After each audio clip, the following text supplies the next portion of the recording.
हायपर्यंस मुठ्ठल जोशी या व्हिडिओमध्ये आपण मुंबई उच्च न्यायालयाने काल लिपिक पदाची जी याद्या आहेत त्या प्रसिद्ध केलेल्या आहेत. म्हणजे जे विद्यार्थी टायपिंगसाठी पात्र झालेले आहेत त्या विद्यार्थ्यांच्या याद्या प्रसिद्ध केलेल्या आहेत आणि कट ऑफ खूप हाय लागलेला आहे. त्यामुळं विद्यार्थ्यांना खूप धक्का बसला आहे. मला स्वतःला सुद्धा धक्का बसला आहे की कट ऑफ इतका हाय लागला त्यामुळे. आणि खरोखर म्हणजे ज्या विद्यार्थ्यांचं यादीमध्ये नाव आहे त्यांचं मनापासून अभिनंदन. आपले भरपूर विद्यार्थी आहेत त्याच्यामध्ये आणि भावी त्यांना टायपिंगसाठी शुभेच्छा. पण ज्यांचं नाव आलं नाही ना त्यांनी खचून जाऊ नका. ठीक आहे, आता जे आहे ते आहे. फक्त आता एवढाच पॉझिटिव्ह विचार करा की पुढे ज्या काही एक्झाम असतील, जिल्हा न्यायालय असेल किंवा इतर परीक्षा असतील, त्याचा आता जास्तीत जास्त अभ्यास करा. कारण कट ऑफनं सगळ्याच परीक्षांचे जास्त लागत आहेत. MPSCचा कट ऑफसुद्धा ग्रुप बीचा हाय लागला पेपर अवघड असतानासुद्धा. आपला तर पेपर सोपा होता आणि दुसरं असं झालं की MPSCचे बरेचसे विद्यार्थ्यांनी आपला इकडचा फॉर्म भरलेला होता. त्यामुळे सुद्धा कट ऑफ हाय गेला आहे, ते एक कारण आहे. आणि दुसरं की बॉम्बे हायकोर्टने काय केले की रेशिओ कमी केला. म्हणजे एकाच 7 त्यांनी घेतला. जनरली ते एकाच 10 रेशिओ घेतात. एकाच 10 रेशिओ घेतला असता तर कट ऑफ अजून खाली आला असता. परंतु त्यांनी एकाच 7 रेशिओ घेतल्यामुळं कट ऑफ हाय गेलेला आहे. ठीक आहे, असो, जे झालं ते झालं. आता लिपिकसाठी सर्व विद्यार्थ्यांना मिळालेल्या गुणांची याद्या प्रसिद्ध झालेल्या आहेत. कालच म्हणजे वेबसाईटला त्यांनी काल वेबसाईट व्यवस्थित ओपन होत नव्हती, परंतु रात्री उशिरा ह्या याद्या डाउनलोड झाल्या. तर ही यादी मी विठ्ठल जोशी टेलिग्राम चॅनलवर दिलेली आहे. तर सर्वात आधी आपण काय करूयात की विद्यार्थ्यांना मिळालेल्या गुणांची यादी पाहूयात आणि त्यानंतर मग शिपाईच्या कट ऑफच्या संदर्भात सुद्धा आपण बोलूयात. तर व्हिडिओ शेवटपर्यंत पहा. या व्हिडिओला सर्वांनी लाईक करा, शेअर करा आणि विठ्ठल जोशी जे आपले यूट्यूब चॅनल आहे ते सबस्क्राईब करा. जर तुम्हाला जिल्हा न्यायालय रेकॉर्डेड व्हिडिओ कोर्स विकत घ्यायचा असेल तर प्ले स्टोअरवरून विठ्ठल जोशी ॲप डाउनलोड करा आणि जिल्हा न्यायालय रेकॉर्डेड व्हिडिओ कोर्स विकत घ्या. फक्त 500+ GSTमध्ये हा कोर्स आहे आणि संपूर्ण सिलेबस, संपूर्ण अभ्यासक्रम यामधनं तुमचा कव्हर होणार आहे. तर या ठिकाणी पहा, आपलं जे विठ्ठल जोशी टेलिग्राम चॅनल आहे ना त्याच्यावर मी सगळ्या याद्या दिलेल्या आहेत. पहा, ज्यांनी चेक केल्या नसतील त्यांनी चेक करून घ्या. तर या ठिकाणी बॉम्बे हायकोर्ट क्लर्क तुम्हाला किती गुण मिळाले ते या PDF मध्ये चेक करा असं मी दिलेलं आहे. तर ही जर PDF आपण ओपन केली तर या ठिकाणी पहा की तुम्हाला मिळालेल्या गुणांची यादी कळेल तुम्हाला. इथे दिलेलं आहे high court Bombay, principal seat at Bombay, reference advertisement 8 December 2025 आणि स्क्रीनिंग टेस्ट रिझल्ट असं त्यांनी दिलेलं आहे, म्हणजे लेखी परीक्षेचा निकाल. आणि याच्यामध्ये ना सगळं व्यवस्थित दिले पहा. म्हणजे शीट नंबर दिलेला आहे, रजिस्ट्रेशन ID दिलेला आहे, नाव दिलेलं आहे, इष्ट्या म्हणजे कुठं फॉर्म भरला होता ते दिलेलं आहे आणि मिळालेले मार्क्स. तर हे पहिला विद्यार्थी ॲबसेंटच आहे. दुसऱ्या विद्यार्थ्याला 40 मार्क्स मिळालेले आहेत. त्याच्यानंतरचे 1 2 3 5 जण ॲबसेंट आहेत.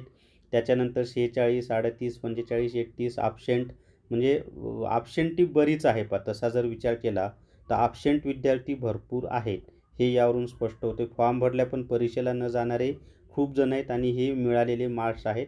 तर बऱ्याच जणांना वाटत होतं की आम्हाला किती मार्क्स मिळाले हे कसं कळणार. तर हे या यादीमध्ये कळेल. आपल्या विठ्ठल जोशी टेलिग्राम चॅनल वर ही यादी मी दिलेली आहे. तिथं जाऊन तुम्ही डाउनलोड करा आणि तुम्हाला मिळालेले मार्क्स चेक करा. फक्त आपल्याला किती मार्क्स मिळाले हे पाहण्यासाठीच आहे. आता शेवटी कट ऑफ तर लागलेले आहे, सर्वांना माहिती आहे. आता आपण ना शिपाईच्या संदर्भात माहिती पाहूयात. तर या ठिकाणी पहा, शिपाईचा पेपर सोपा होता. त्यातल्या त्यात दोन्ही पेपर सोपे होते. फक्त सेकंड शिफ्टला गणित, बुद्धिमत्ता वगैरे असल्यामुळं थोडंसं विद्यार्थ्यांना वेळ खाऊ होतं. पण पहिल्या शिफ्टचा पेपर खूपच सोपा होता. त्यामुळं शिपाईचा कट ऑफ तर मी ऑलरेडी सांगितलेलं आहे 25 व त्यापेक्षा जास्त ज्यांना मार्क्स आहेत ते सेफ आहेत म्हणून. तर माझा अंदाज आहे की मुंबई उच्च न्यायालयाचा 24च्या आसपास, 23-24च्या आसपास लागेल. आणि बाकी जे आहेत औरंगाबाद आणि नागपूरचा तर 25, म्हणजे 23 24 25 असा एक कट ऑफ लागू शकतो, असा एक माझा अंदाज आहे. मुंबईसाठी फॉर्म भरला असेल तर 23-24पर्यंत पण कट ऑफ खाली येऊ शकतो. फक्त त्यांनी रेशिओ लिपिकचा रेशिओ जर त्यांनी 107 घेतला आहे तर शिपाईचा सुद्धा रेशिओ ते कमी करतील असं वाटते. पण त्यांनी कमी करू नये. लिपिकचं झालं ते झालं, पण शिपाईचा तरी रेशिओ 1:10 घ्यावा. 1:10 घेतला तर मग भरपूर विद्यार्थ्यांना संधी मिळेल पुढच्या सापडले त्या चाचणीसाठी.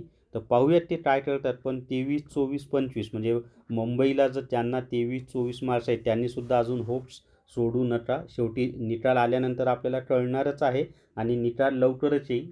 त्याला जास्त वेळ लागणार नाही निकाल यायला शिपाईचा सुद्धा. तोही निकाल आठवड्याभरामध्ये वगैरे यायला पाहिजे असा अंदाज आहे. एक्झॅक्ट कोणी माहिती सांगितली वगैरे असं काही नाही, मी खोटं नाही बोलणार आहे, की माझा अंदाज आहे 8-10 दिवसामध्ये शिपाईचा पण निकाल यायला पाहिजे आणि मुंबईमध्ये 23-24पर्यंत जाईल आणि बाकी नागपूर आणि औरंगाबाद 25पर्यंत जाईल कट ऑफ. कारण पेपर सोपे होते आणि विद्यार्थ्यांना मार्क्स आहेत, भरपूर मार्क्स आहेत. 26, 27, 28, काही जणांना 29सुद्धा मार्क्स आहेत, बरेच जण आहेत 29वाले. त्यामुळे विद्यार्थ्यांना मार्क्स आहेत आणि त्यांनी जर रेशिओ कमी केला तर मग वाटच लागणार आहे. त्यामुळं शिपाईचा कट ऑफसुद्धा या रेंजमध्येच राहील, 23, 24, 25 या रेंजमध्ये राहील असा माझा स्वतःचा अंदाज आहे. पाहू शेवटी आता निकाल आल्यानंतर आपल्याला सगळं काही कळेल. होप्स ठेवा, खचून जाऊ नका मार्क्स कमी आलेत म्हणून. अजूनही इतर परीक्षा आहेत, एका परीक्षेमध्ये मार्क्स कमी आले तर स्वतःचं मूल्यमापन करा, आपण कुठे कमी पडलो आणि तिथे ज्या विषयामध्ये कमी पडला त्या विषयाचा अभ्यास जास्तीत जास्त करून पुढच्या परीक्षेमध्ये जिल्हा न्यायालय असेल किंवा इतरही परीक्षा आहेत. बेस्टची आता 62 पदाची जाहिरात आलेली आहे, त्याचाही व्हिडिओ टाकलेला आहे. तर अशा वेगवेगळ्या परीक्षा भरपूर येणार आहेत. फक्त एकच करा, अभ्यास सोडू नका, अभ्यास कंटिन्यू चालू ठेवा. MPSC ग्रुप सीची जाहिरात आलेली आहे, त्याचा फॉर्म भरा. फी कमी आहे त्याची, कारण इथून पुढे परीक्षा MPSC मार्फतच होणार आहेत, तर तुमचा सराव होऊन जाईल परीक्षेचा. तर या व्हिडिओमध्ये एवढीच माहिती मित्रांनो. मी स्वतःही खूप धक्क्यामध्ये आहे की एवढा कट ऑफ कसं काय त्यांनी दिला म्हणून. तर पाहूयात आता काय होतं ते शिपाईच्या कट ऑफचं सुद्धा. तर या व्हिडिओमध्ये एवढीच माहिती. या व्हिडिओला सर्वांनी लाईक करा, शेअर करा आणि विठ्ठल जोशी जे आपलं यूट्यूब चॅनल आहे ते सबस्क्राईब करा. Thank you very much.